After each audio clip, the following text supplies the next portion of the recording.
Assalamualaikum warahmatullahi wabarakatuh.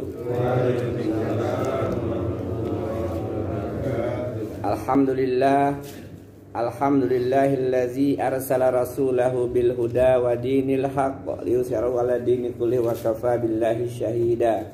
Asyhadu an la ilaha illallah wahdahu la syarikalah wa asyhadu anna Muhammadan abduhu wa rasuluhu la nabiyya ba'dah. Allahumma salli ala Sayyidina Muhammad wa ala alihi wa man tabi'ahum bi ihsan ila yaumiddin, amma ba'd. Faya ayyuhal hadirun ittaqullaha haqqa tuqatih wa la tamutunna illa wa antum muslimun. Jamaah rahimakumullah, alhamdulillah, bersyukur kita kepada Allah Subhanahu wa taala. Allah telah melimpahkan nikmat yang sangat banyak kepada kita.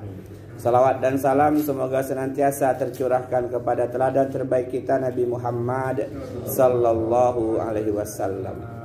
Jamaah rahimakumullah, adikku sudah sehat? Alhamdulillah, bersyukur kepada Allah. Sehat adalah salah satu nikmat yang luar biasa. Kemudian ada nikmat, kata Nabi itu ada dua kenikmatan yang sering dilalaikan manusia. Nikmatanun ma'bunin bihima katsirun minan nas as-sihhatu wal fara'u.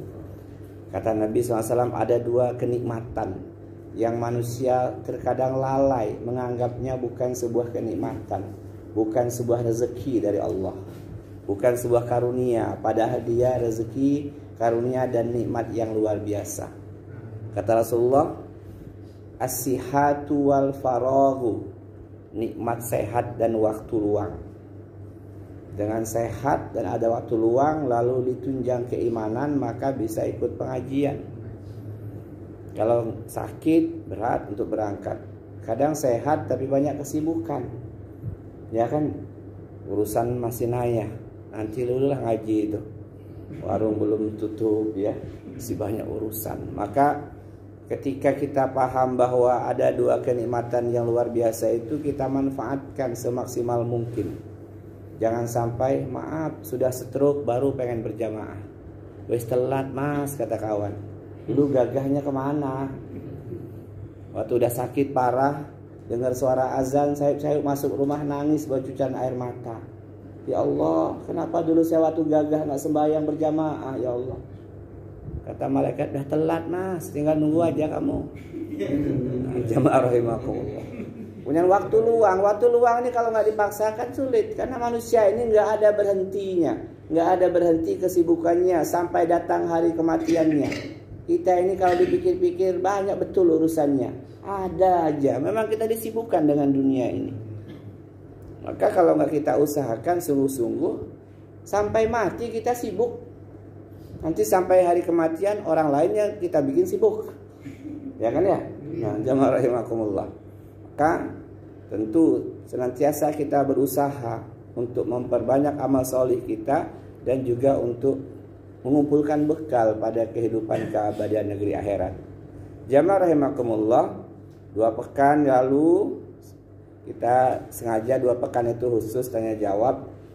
Kemudian malam ini kita akan kembali belajar ngaji, melanjutkan apa yang pernah kita bahas mungkin sekitar sebulan yang lalu tentang penyakit-penyakit hati. Penyakit hati yang paling puncak itu dengki, paling tinggi itu dengki. Sudah kita bahas. Dengki itu penyakit hati yang tidak perlu modal, nggak usah ada modal. Orang miskin bisa dengki, orang kaya bisa dengki, ya. Sesama pedagang, sesama guru, sesama ustaz saling mendengki.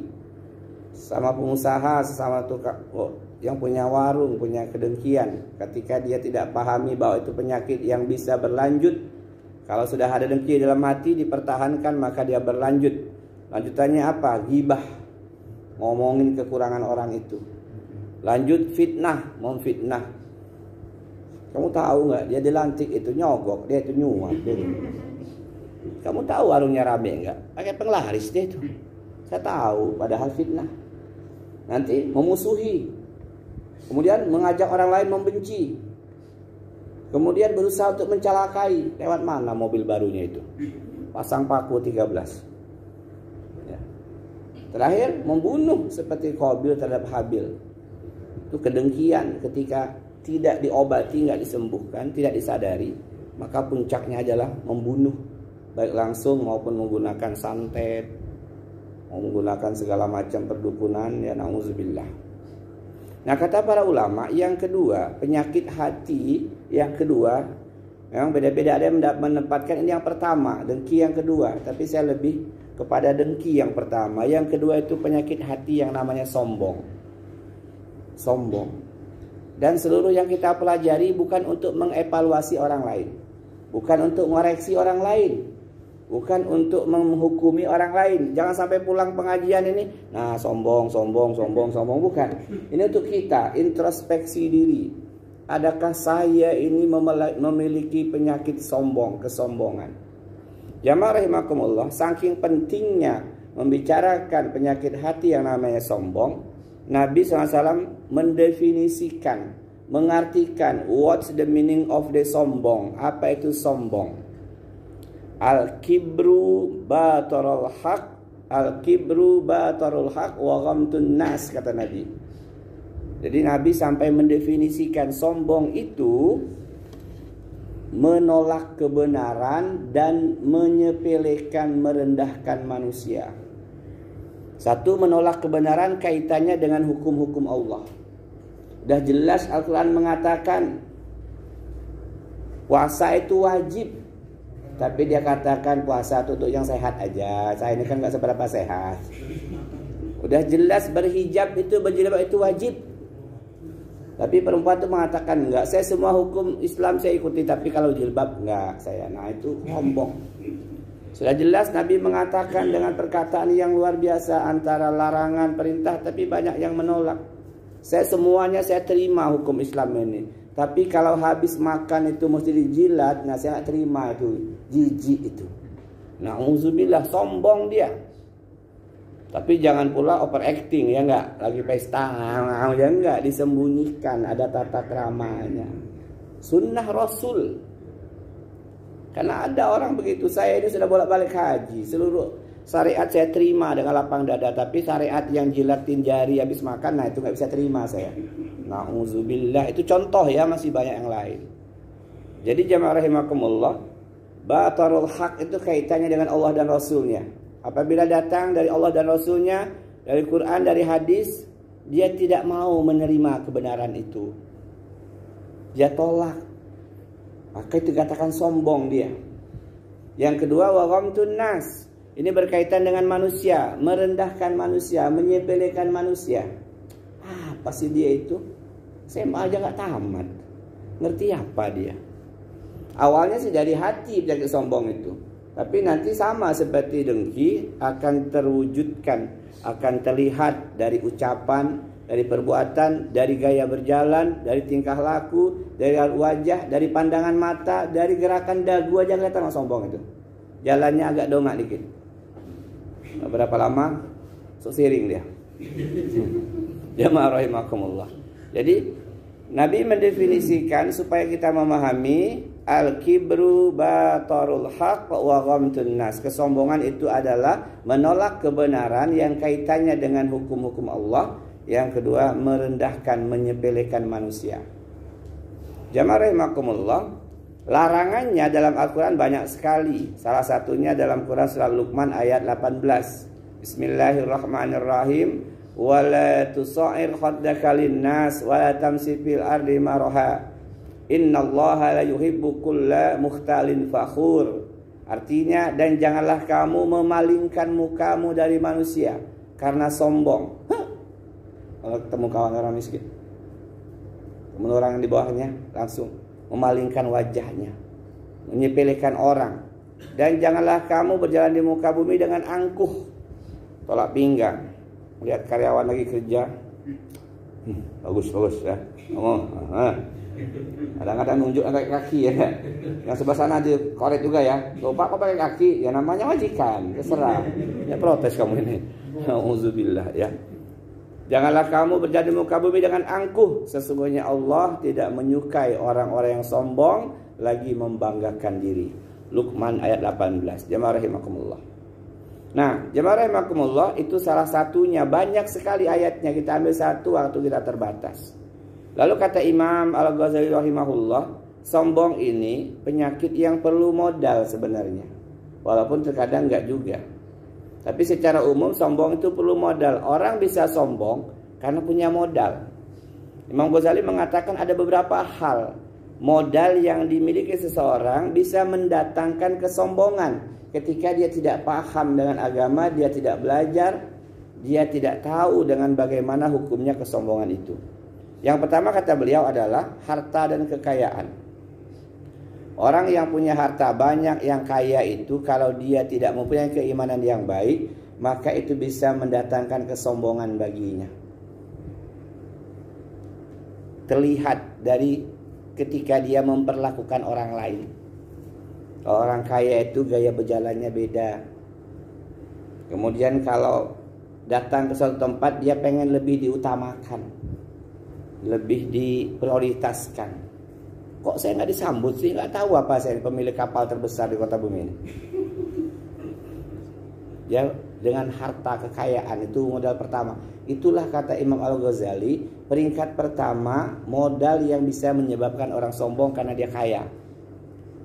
Jadi dia menganggap yang dimilikinya itu menaikkan pamornya, kemuliaannya, keagungannya, sehingga dia membusungkan dadanya. Mirip seperti Qarun ya, ketika dia sombong.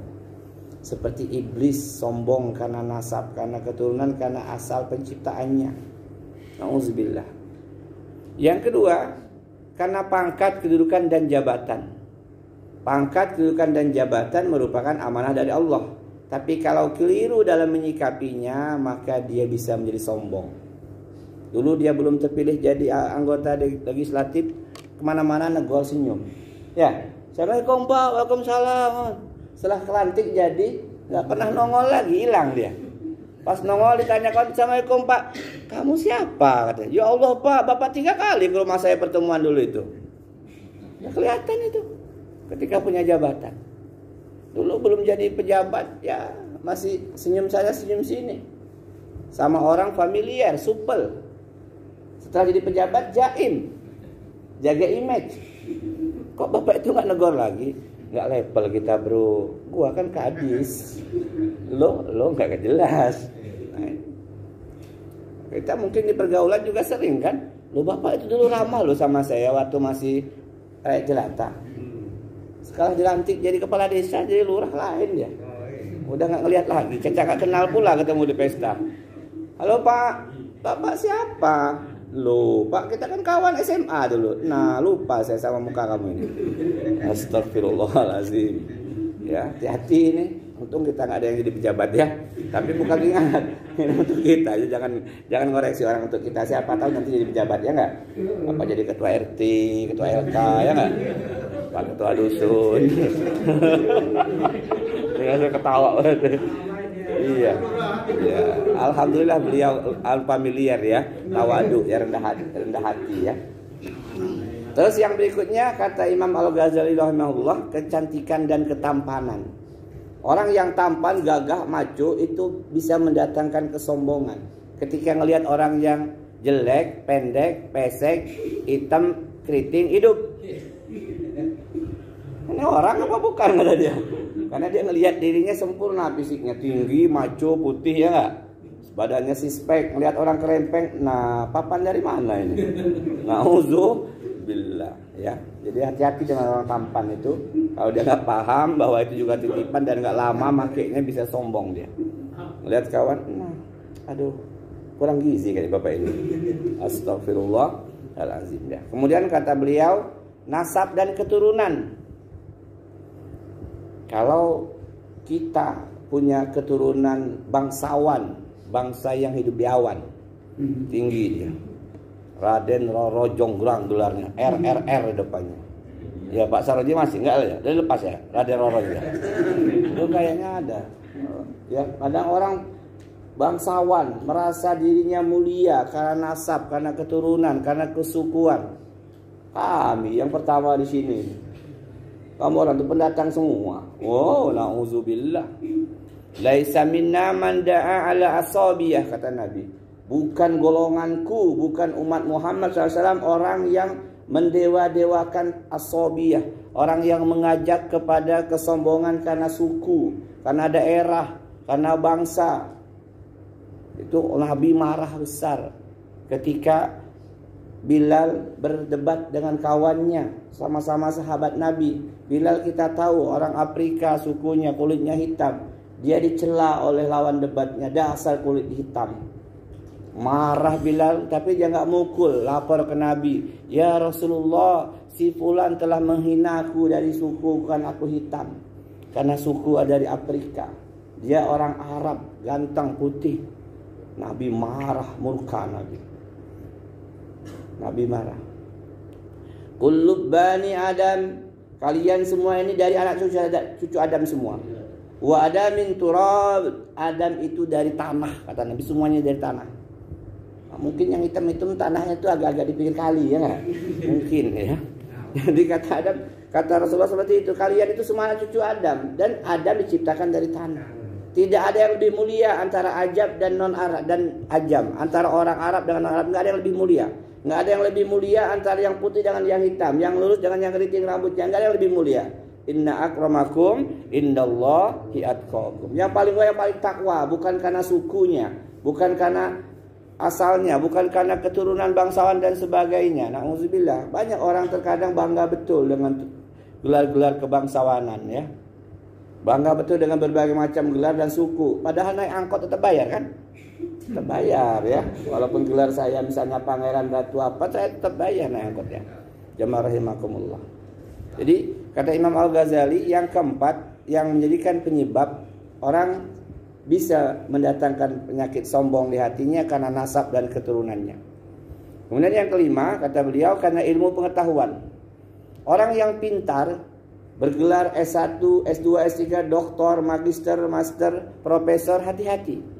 Karena ketika dia tidak memahami agama dengan benar, itu bisa mendatangkan kesombongan, meremehkan orang yang di bawahnya. Alah, ngomong apa, cuma S1. Saya ini doktor, bro. Nah, ini karena ilmu pengetahuan, baik pengetahuan umum atau beragama. Ngerti apa Pak Ahmad Junaidi itu? Awak lulusan Unila, nih pondok pesantren 12 tahun. Ngapain masih sana? Ya jaga warung. Ya enggak juga, enggak ngaji juga rupanya, ya. Jadi kadang-kadang karena keilmuan. Orang enggak ngaji itu, enggak mau belajar ngaji, salah satunya sombong. Ngapain ngaji-ngaji? Saya ini kan tamatan dari perguruan tinggi negeri Islam. Yang begitu mas sudah ngelotok kering mas bro. Sombong dia.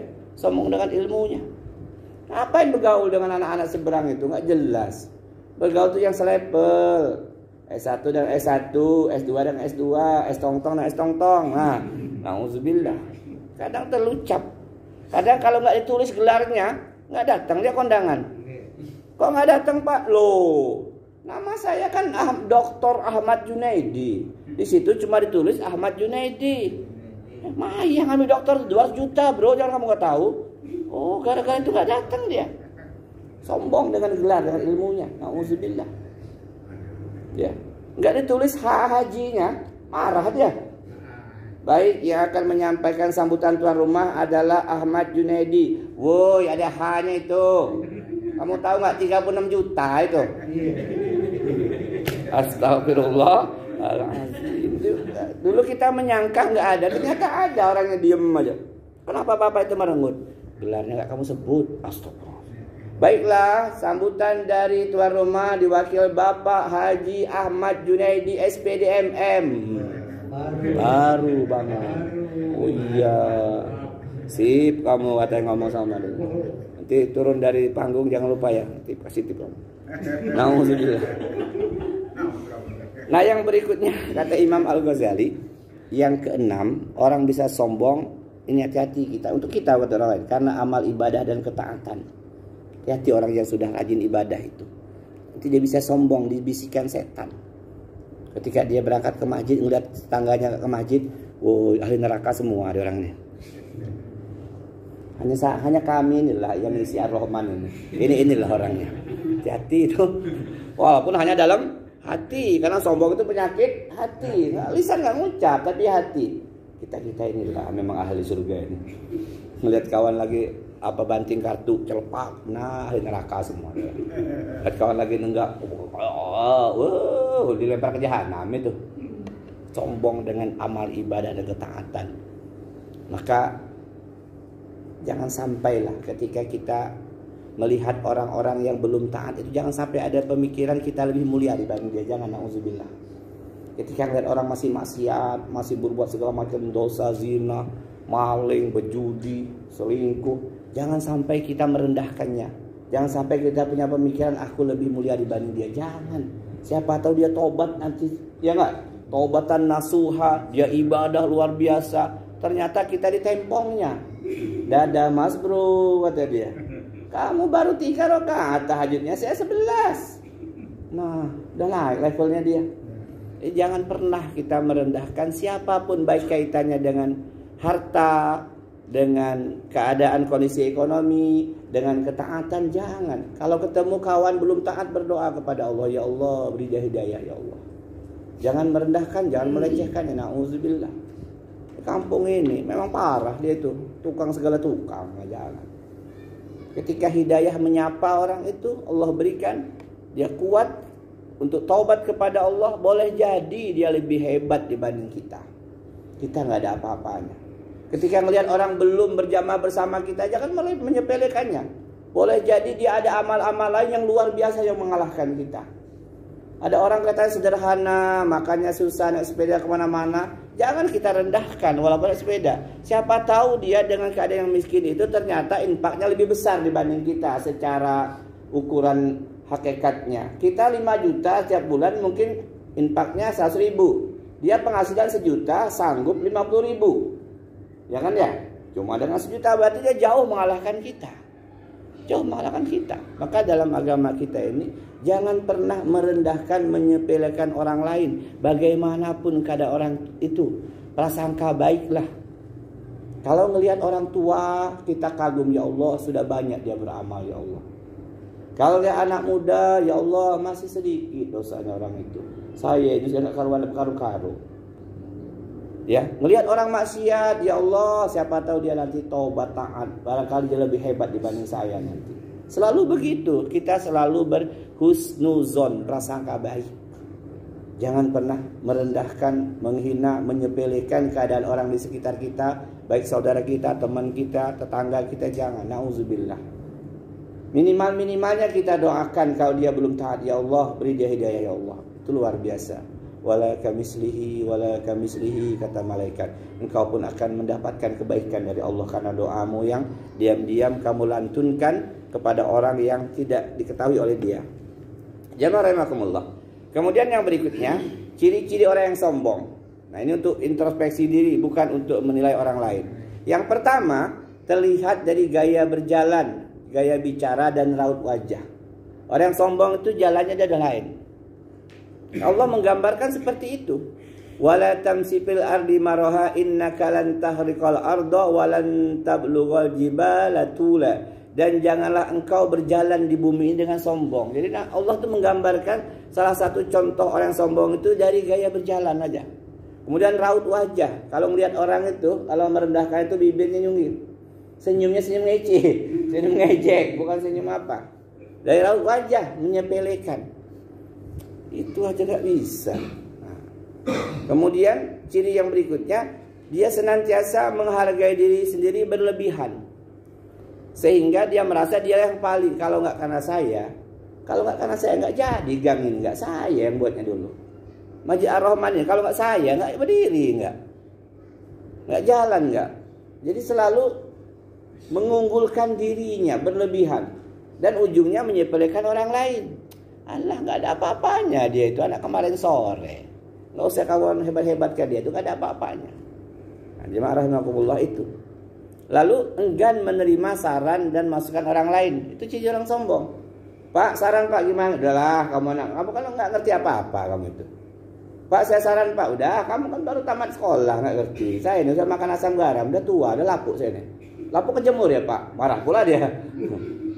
Saya ini udah banyak makan asam garam. Oh, hati kita dan anak kita tuh hati-hati juga dengan istri kita. Kamu tuh apa sih mah? Kamu jarang keluar. Nah, sombong kita. Kita menyepelekan bini kita, istri kita. Kita menyepelekan anak kita. Udah anak jangan cakap kamu nggak ngerti nggak? Mbaknya sudah makan banyak asam garam. Iyalah bapak dah tua katanya. Nauzubillah ya. Kemudian senang dipuji. Orang sombong itu ciri berikutnya suka dipuji. Kalau orang memuji tentang keberhasilannya tambah terbang dia. Di awang-awang.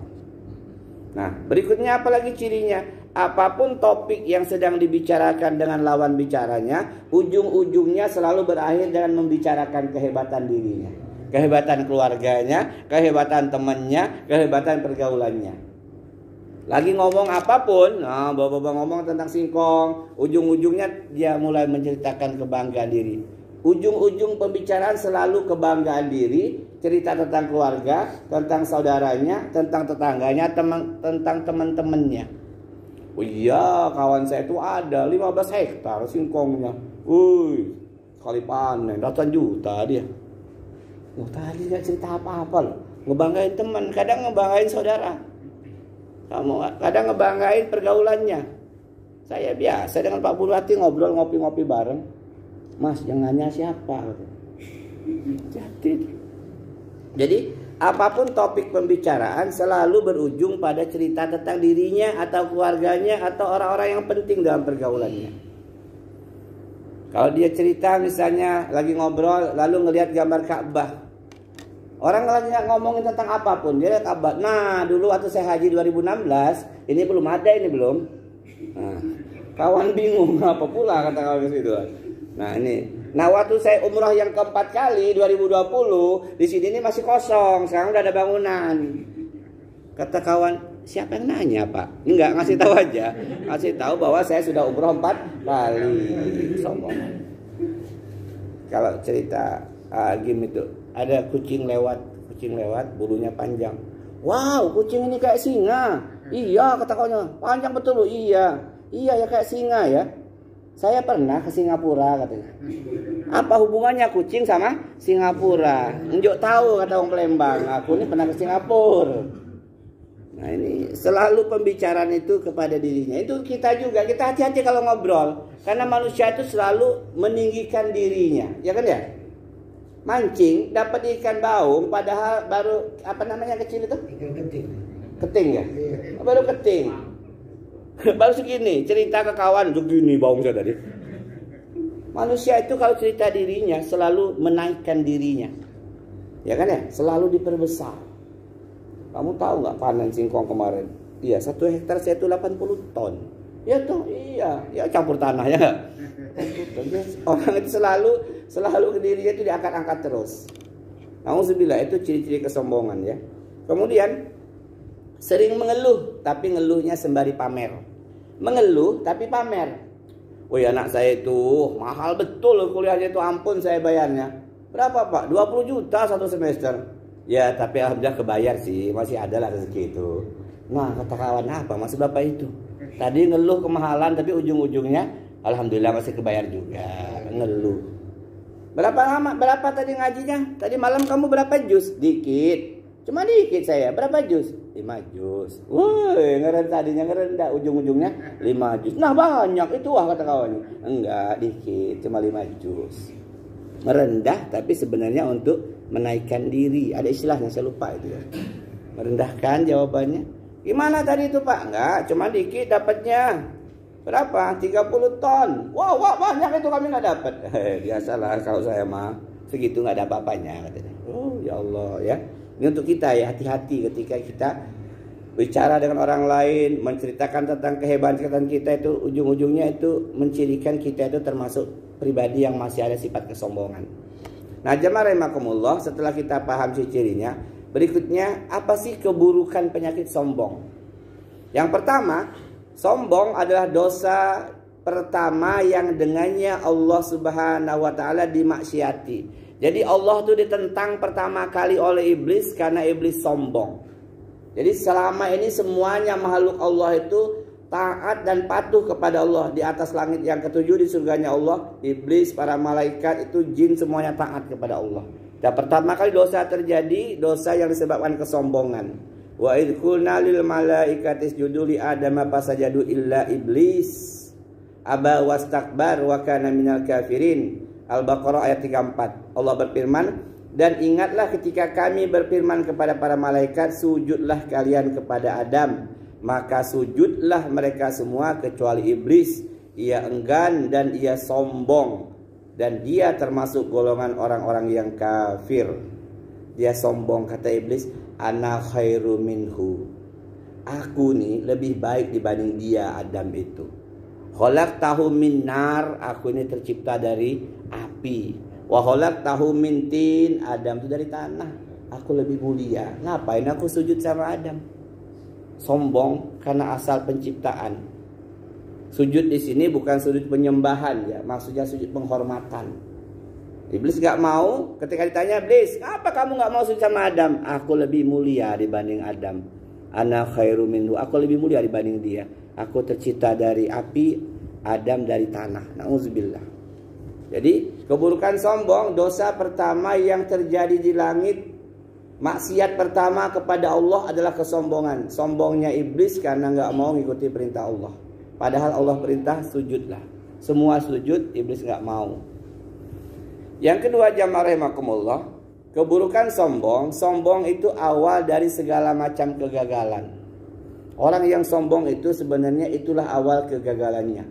Sering kita lihat, misalnya petinju, satu udah bertingkah bener ya nggak? Loncat sana, loncat sini, kayaknya udah mau menang sendiri. Dihantam kawannya ronde pertama KO. Tuh ada yang gulat bebas itu kan ya? Wow, jerit-jerit, loncat-loncat, ngece-ngece kawannya. Dihantam sama musuhnya sekali lipatan nggak bergerak lagi. Jadi orang sombong itu kayak banyaklah kejadian yang gampang kita lihat di masyarakat. Kalau sudah orang mengawali dengan kesombongan, itu awal dari kegagalan. Sukses pasti sukses, yakin aja pasti menang. Itu udah kesombongan. Di babatnya kita PSSI berapa kosong waktu itu ya nggak? Sedihnya luar biasa tuh, katanya menang. Jadi nggak boleh sombong, itu awal dari kegagalan. Jamaah rahimakumullah. Yang ketiga, salah satu penyebab su'ul khotimah, mati dalam keburukan, itu karena kesombongan. Jadi di antara banyak penyebab mendapatkan kematian yang buruk, salah satu penyebabnya karena sombong. Mati yang buruk itu mati dalam berbuat maksiat. Selama ini taat sembahyang, matinya di atas pangkuan perempuan jalanan. Matinya di meja judi, kelempong, mati. Matinya ketika mancing lele hari Jumat, ya enggak? Orang berangkat Jumatan, dia mancing kolam lele, ditarik kuat, lelenya loncat masuk ke mulut, nyangkut di sini. Nah, dia matinya. Mati di kolam lele. Hari Jumat ya, orang lagi Jumatan dia mati di situ, mati yang su'ul khotimah, matinya lagi nenggak minuman keras. Dan na'udzubillah. Nah, di antara penyebab mati yang buruk itu yakni kesombongan yang dipelihara di hati, enggak diobati. Dalilnya mana Ustaz? Kadzalika yatba'ullahu ala kullu qalbi mutakabbirin jabbar. Al-Mu'min ayat 35. Demikianlah Allah mengunci mati hati orang yang sombong. Dikunci mati hatinya, nggak sempat tobat. Ya, dikunci oleh Allah sehingga dia meninggal dalam keadaan berbuat dosa dan maksiat. Nggak sempat bertobat kepada Allah. Demikianlah Allah mengunci mati hati orang-orang yang sombong dan yang sewenang-wenang. Karena dia tadi berkuasa, berjaya, hebat, banyak pendukung. Wah, lagi pidato di depan publik, kan ada videonya itu ya. Membanggakan dirinya, menghina orang lain, jangan mati, Allah cabut nyawanya lagi di depan publik. Itu banyak video seperti itu. Nauzubillah. Mati ketika dia sedang mencaci maki orang lain, mencela orang lain. Itu mati su'ul khotimah. Padahal tiap hari kita ini berdoa kepada Allah, Allahumma inni as'aluka husnal khotimah wa na'udzubika min su'il khotimah. Minta mati dalam kebaikan. Lagi ngaji, duduk mati. Hati-hati Pak Dikul ya. Miring, mati dia. Jelas surga itu. Lagi ngaji di rumah, Yasin wal Qur'anil Hakim, mati. Lagi sholat, itu mati dalam kebaikan. Lagi dengar pengajian, lagi dengar ceramah, mati dalam kebaikan. Lagi bekerja, habis sholat subuh pagi-pagi langsung ke kebun, beres ngoret di kebun, mati dalam kebaikan. Kan dia sedang bekerja nafkahi keluarganya. Itu mati yang husnul khotimah. Itulah harapan terbesar kita. Kita pengen mati itu dalam keadaan terbaik, dalam menunaikan kewajiban sebagai kepala rumah tangga. Bagus. Ya, kita takut mati dalam keburukan. Ya, dulu heboh kota bumi ini ya. Cerita gempar mati di atas badan pelacur ya, nauzubillah ya. Baik jemaah rahimakumullah, kemudian yang keempat, keburukan penyakit sombong dapat mengantarkan kepada kekafiran. Jadi kalau sombong dipelihara, dia nanti awalnya dari hati, lalu keluar lewat lisan, dari raut wajah, penampilan, kemudian dari perbuatan, maka kalau tidak diobati, nggak disembuhkan, bisa berakhir menjadi orang-orang seperti kelompok orang-orang kafir.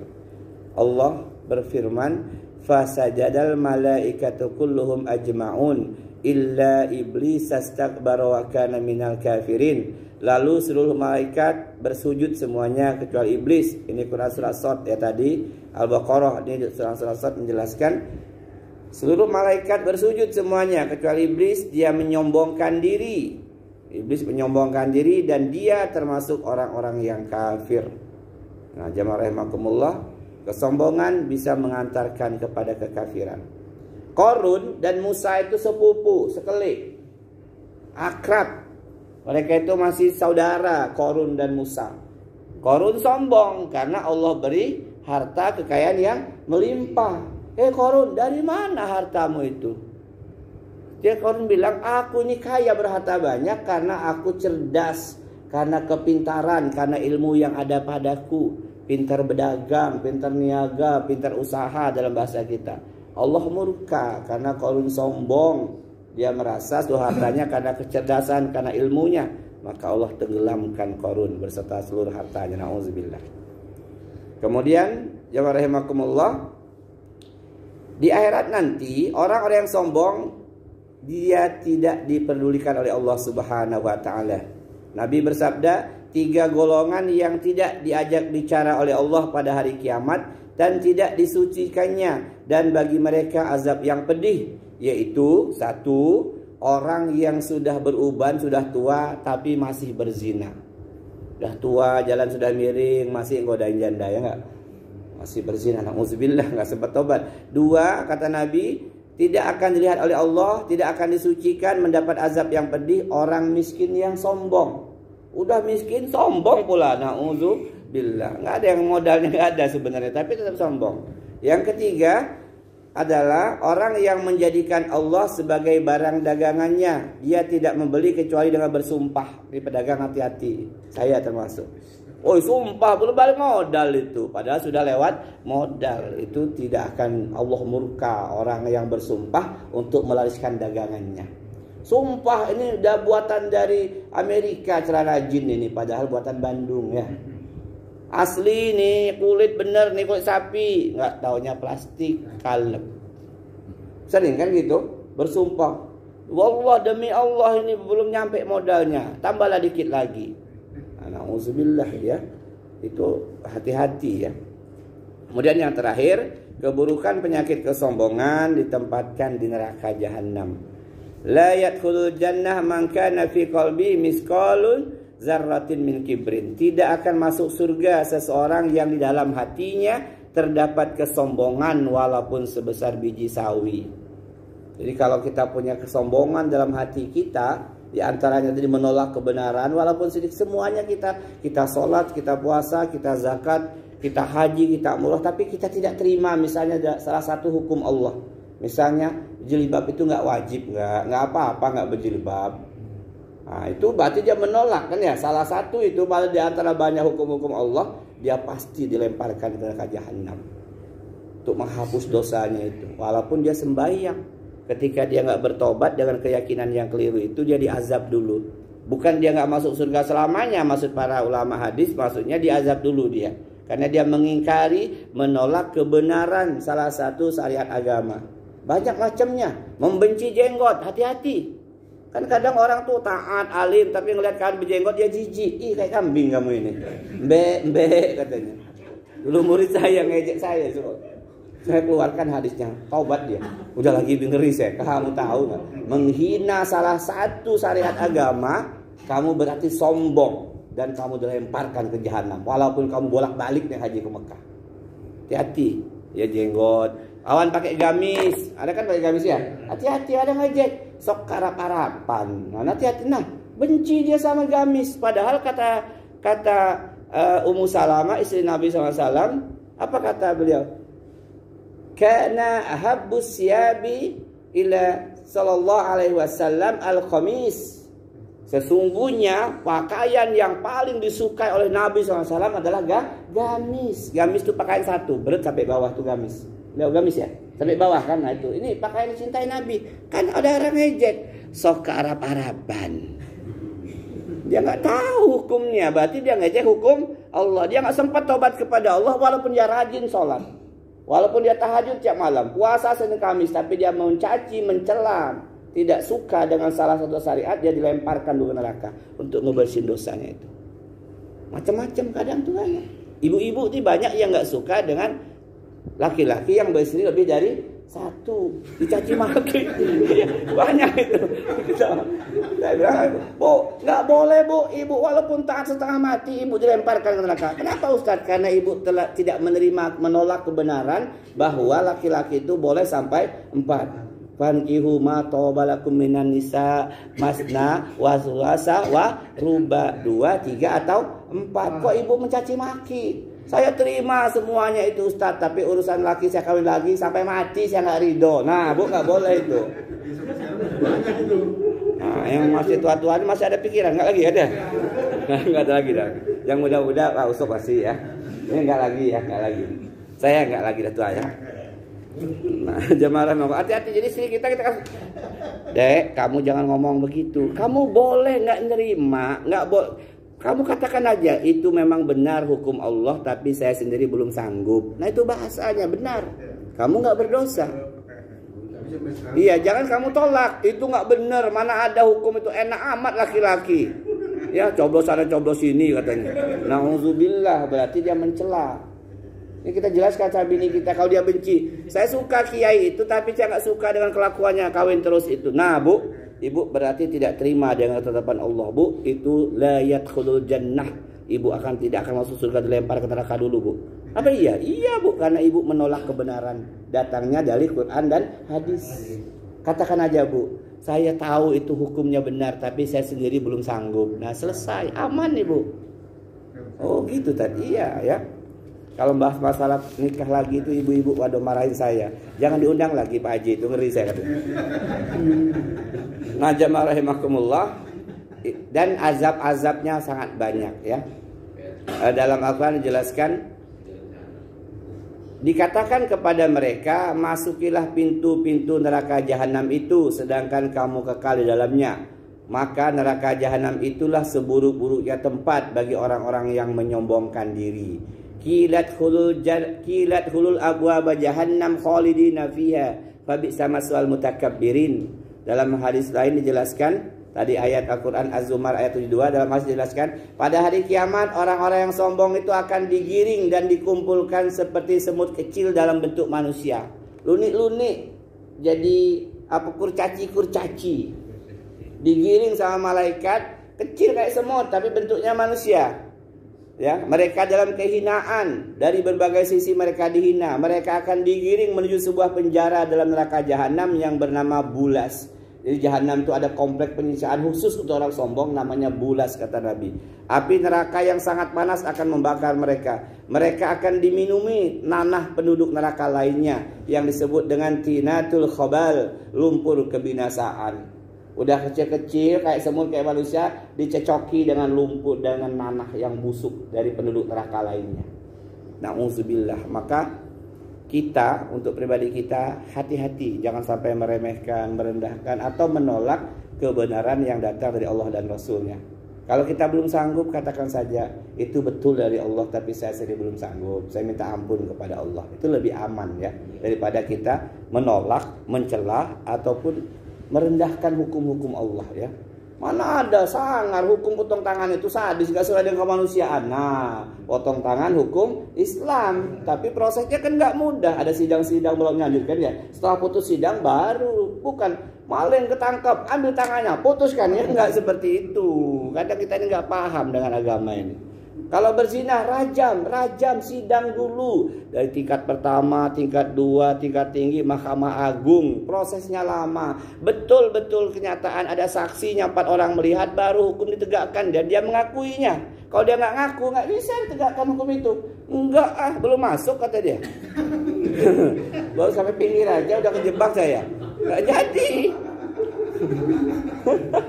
Ketawanya sudah. Nggak jadi ya. Jadi jamaah rahimakumullah harus jelas ya. Demikian, kalau masih ada yang ingin didiskusikan pada tema ini boleh, tema yang lain boleh. Wassalamualaikum warahmatullahi wabarakatuh.